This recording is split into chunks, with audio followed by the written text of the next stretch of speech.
to find my clicker. I'm going to welcome us back. When we left, in fact, I got to thinking about an hour and a half for lunch. I thought, boy, we're really going to have to do a lot of turn and talk and share and stand up and move. Otherwise, you'll fall asleep on me in our afternoon session. We left with this idea in mind. I hope you'll keep this idea in mind, and it's the idea of collective commitments. I want you to spend time, not now, but between now and the start of school. And principals, I really challenge you to pull your staff together and create a list of collective commitments. Those things that say, this is how we're going to behave as the adults in this building in order to accomplish what we want to accomplish. Because the ideas of the professional learning community model cannot just swirl around in our heads. They really require us to drill deep, to look at all of our practices, all of our policies, our guidelines, both those that you've incorporated into your classroom, as well as sometimes the ones we see in a school, and we ask ourselves, will that help kids learn? And if at any time you answer, no, I don't think that helps kids learn this material, the targets you're after, then you need to change that particular practice. I have run across oh my gosh, we've mentioned it earlier, but I ran across this school. They had a homework policy across the board in this school, a homework policy that read like this: we do not accept late work. If a student doesn't have their work done on time, they get a 0 in the grade book. Is that going to help kids learn? Or will that actually cause kids, if that's your only consequence, is to put a 0 in the grade book when a kid doesn't do the work, the likelihood is that you're going to keep getting 0s. Don't you guys find that to be true? Don't you have kids that just keep getting 0s all the time? If we don't react more quickly to those students, if we don't force them to do that work by having a consequence, as well as a positive side of that, then you're more likely to contribute to the delinquency of a minor than you are to help them learn. And this school was doing this universally. It was a policy. In some schools, it's a policy that if you are allowed to do the work and it's late, you only get 50% credit. It's not very much motivation for a kid to do their work, nor is it going to help them learn to that degree, and it's going to cause them to fail because you have a guideline or a policy in place that actually creates failure.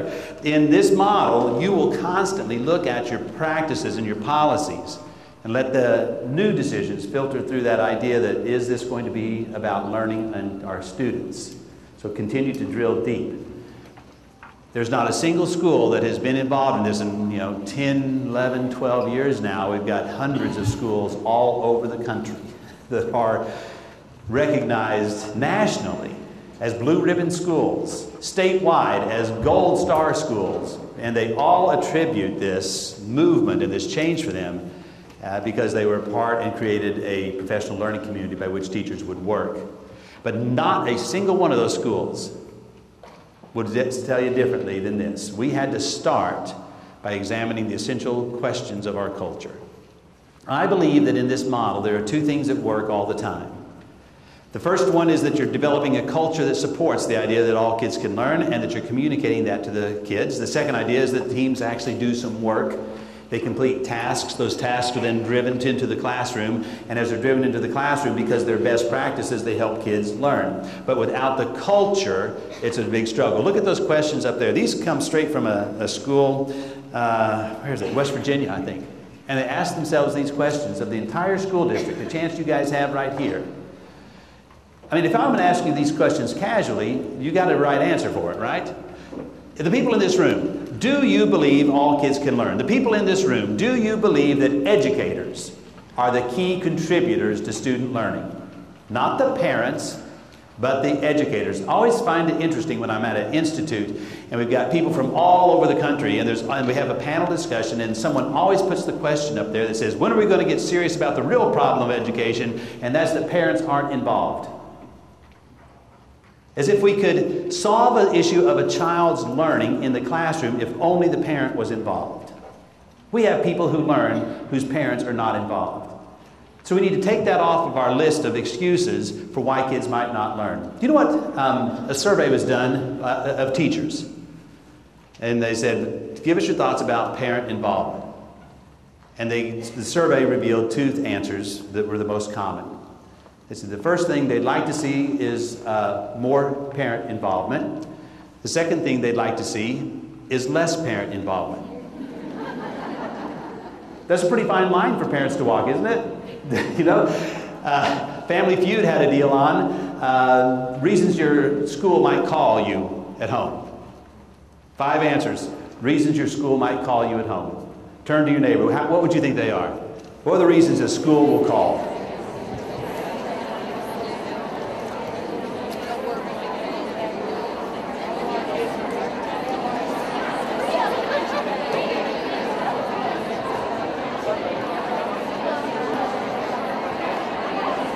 What do you guys think?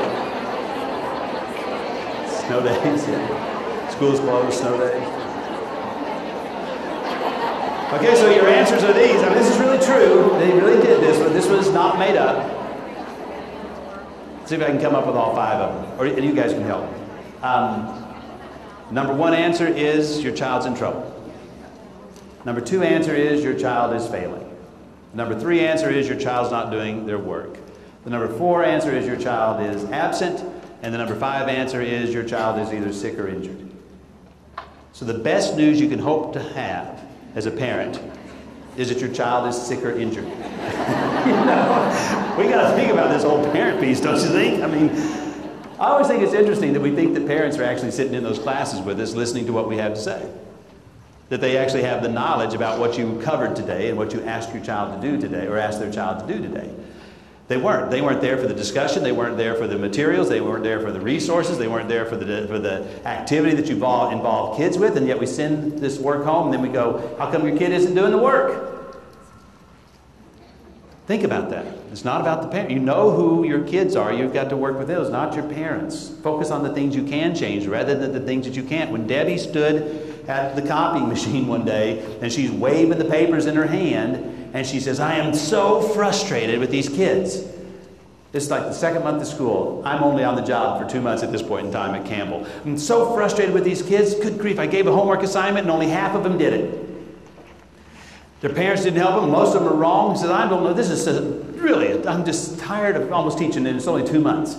Look at it, Tim, look, here's a parent that actually did help their child with it because it's in the parent's handwriting. And it's all wrong. She goes, we're talking 3rd grade math. And it's all wrong. And I look at it and I go, wow, it is all wrong, you know? And that's when I had that moment in my journey. And I just said to Debbie, I said, you know what, Debbie, I really believe this. Unless we focus on the things we can change rather than the things that we can't, we're never going to make a difference for these kids. You cannot get them new parents. They're sending us the best they have. They're not keeping the other ones at home. We got what we got. You can't get them new jobs, you can't get them new houses, you can't get them an education when they dropped out right now. We just can't. That's not our leveraging point. Think about this. You can only focus on the things you can change rather than the things that you can't. Debbie did not like that answer. She walked away from that copying machine and from me very, very quickly. She went back to her classroom. Well, she stopped at everybody's classroom along the way to let them know I had said this too. I mean, she didn't, if you didn't believe that, he has only been there for 2 months. He doesn't know these kids. He doesn't know what we put up with. Here's why we don't. Here's why we should focus on what we can change. Debbie, for some reason, based on that comment, changed what she was going to do for kids. A year later, she's recognized by our district as the most outstanding communications art teacher in the district. Communications arts teacher. She could really get kids to read and write like you wouldn't believe. She wrote me a note on the day that she received the award, and she said, I just want you to know that one conversation that we had at the copying machine changed what I thought I was supposed to do for kids. When we answer these essential questions that says, do we believe that educators are the key contributors to student learning? To what degree do you really believe that? Do we believe education is critical to the future of kids? And do you keep that in mind every single day? To what degree do you believe that it's critical? And to what degree do you believe that you can make a difference in the lives of children? Think about it. Now here's what I want you to do. Where would your Post-it note go for each of those questions? To what degree do you believe that, those statements? I want you to just grab a Post-it note real quick. There's going to be 4 statements. I'll put them back up there. You're on a scale of 1 to 10, 10-point increments. Scale of 1 to 10, 10-point increments.